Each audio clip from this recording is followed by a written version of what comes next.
कहानी junk food खाने वाला बच्चा। एक बार की बात है, चिंटू नाम का एक लड़का जिसे जंक फूड खाने की बहुत गंदी आदत थी। वह हर रोज़ जंक फूड ही खाता था।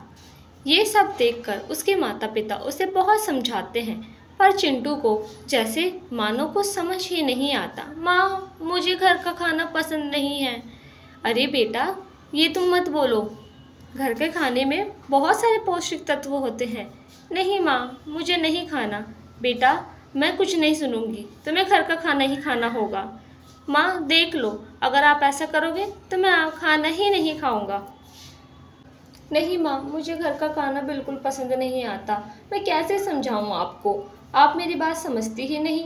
ऐसा चिंटू सोचता है और फिर ये बोलकर चला जाता है। उसकी माँ उसके लिए घर का गर्मा गर्म खाना जिसमें चपाती, आलू की सब्जी और तरह तरह के पकवान बनाती है। चिंटू अपने माता पिता के साथ बैठकर डाइनिंग टेबल पर खाना देखता है। चिंटू के पिताजी बोलते हैं, बेटा खाना शुरू करो। चिंटू बोलता है, पिताजी मुझे ये सब नहीं खाना। पिता बोलते हैं, क्यों नहीं खाना बेटा, ये खाना बहुत पौष्टिक होता है। चिंटू उनकी बातें सुनकर बहुत मायूस हो जाता है और वह चुपके से अपना खाना घर में रखे पौधे में डाल देता है और बहुत खुश होता है कि उसे आज घर का खाना नहीं खाना पड़ा। फिर वह सुबह अपने स्कूल के लिए तैयार हो जाता है। माँ हाथों में दूध का गिलास लिए खड़ी होती है। चिंटू बेटा, दूध पी लो, दूध पीकर स्कूल जाओ। नहीं माँ, मुझे भूख नहीं है, मैं ऐसे ही चला जाऊँगा। ये सब बातें चिंटू के पिताजी देखकर सुन रहे होते हैं। वे बहुत हैरान होते हैं। चिंटू अपनी माँ से दूध का गिलास लेकर उसे बाहर बरामदे में फेंक देता है और ये सब देखकर माँ पिताजी बहुत आश्चर्यचकित होते हैं और ये सब देखकर वह सोचते हैं कि हम क्या करें। पिताजी बोलते हैं कि अगर ऐसे ही चलता रहा तो ये चिंटू ज़रूर एक ना एक दिन किसी बड़ी बीमारी का शिकार बन जाएगा। इसका स्वास्थ्य बिल्कुल ठीक नहीं रहेगा, हमें ज़रूर कुछ करना चाहिए। हाँ जी, आप सही कहते हो, हमें इस समस्या का कोई ना कोई समाधान तो अवश्य निकालना होगा, वरना हमारा बेटा किसी दिन कोई बड़ी समस्या में अवश्य पड़ सकता है।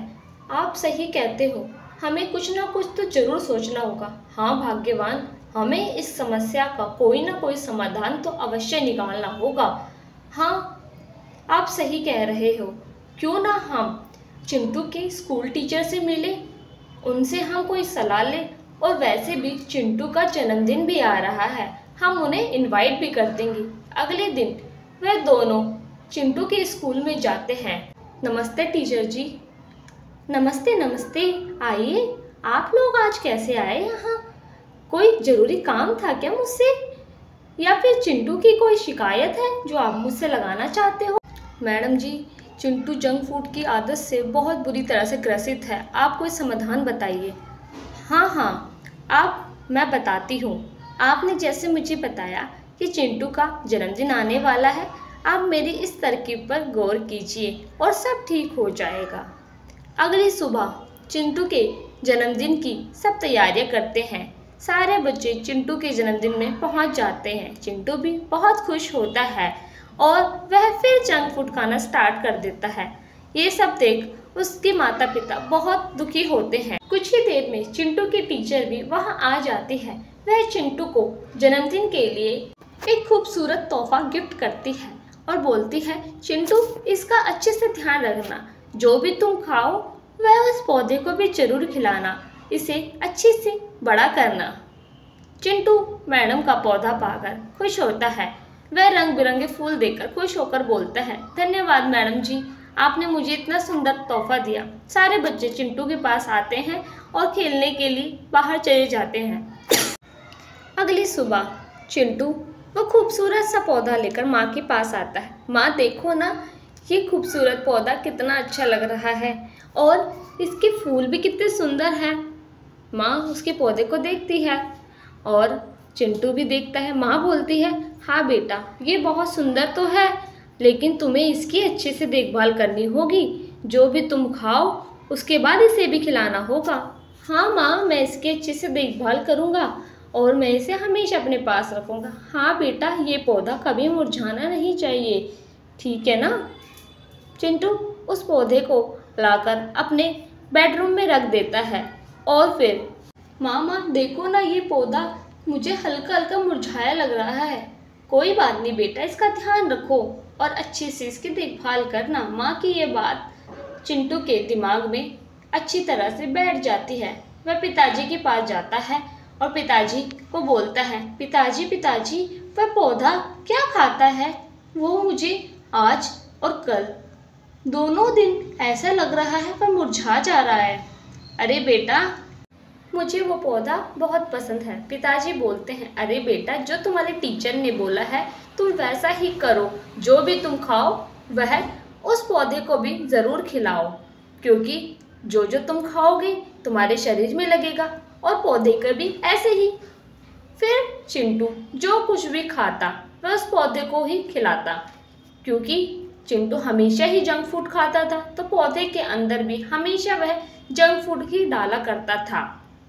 ऐसे एक दिन माँ पिताजी चिंटू के कमरे में आते हैं और बोलते हैं, चिंटू बेटा क्या हुआ? चिंटू की तबीयत थोड़ी खराब लगती है, उसे बहुत तेज बुखार रहता है। माँ चिंतित हो जाती है, बेटा तुम्हें क्या हो गया? पता नहीं तुम्हारा शरीर इतना गर्म क्यों लग रहा है, हमें ज़रूर डॉक्टर को बुलाना चाहिए कि तुम्हें आखिर हुआ क्या है। पिताजी बोलते हैं, हाँ अवश्य हमें डॉक्टर को बुलाना चाहिए, चिंटू की हालत मुझे ठीक नहीं लग रही है और वैसे भी ये कुछ दिनों से उदास भी बहुत है। चलो ठीक है, हम डॉक्टर को बुलाते हैं और पता करते हैं कि आखिर इस समस्या का समाधान क्या है। क्यों चिंटू इतने दिनों से ऐसे मायूस रहता है और इसे इतना बुखार भी है। ठीक है, हम डॉक्टर को बुलाते हैं और पता करते हैं। पिताजी कहते हैं चिंटू को कि चिंटू बेटा, तुम्हारा पौधा भी जो मुरझा रहा था उसकी वजह तुम खुद जान गए होगे। मैं आशा करता हूँ तुम समझ गए होगे कि तुम्हारी समस्या क्या है, क्योंकि तुम जंक फूड खाते हो और वही तुमने पौधे को भी खिलाया, इसी वजह से तुम्हारा पौधा मुरझा गया। ऐसे ही तुम्हारा शरीर भी है, क्योंकि जो तुम शरीर में डालोगे वही तुम्हारे शरीर पे लगेगा।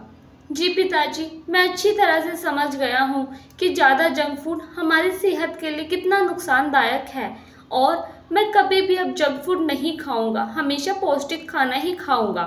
चिंटू अगले दिन पौधे को भी पौधे के लिए आवश्यक चीज़ें डालता और खुद भी जंक फूड से दूर रहता। कुछ दिनों में उसका पौधा पहले जैसे खिल उठा।